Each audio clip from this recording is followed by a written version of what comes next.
जब जब आई तिलक वाली रात रे, सरवाए से किया शुरुआत रे। जब जब आई तिलक वाली रात रे, सरवाए से किया शुरुआत रे। पहले बर्तन चढ़ाया, फिर टीवी चढ़ाया, फिर सिकड़ी को भूल गया।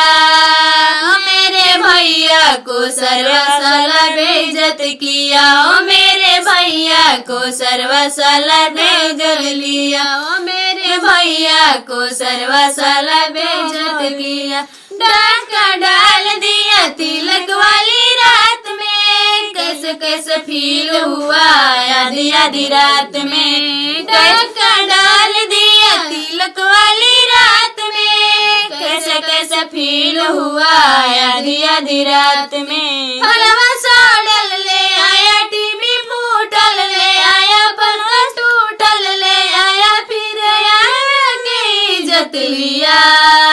ओ मेरे भैया को सर्वसाला बेइज्जत किया, ओ मेरे भैया को सर्वसाला ठग लिया, ओ मेरे भैया को सर्वसाला बेइज्जत किया।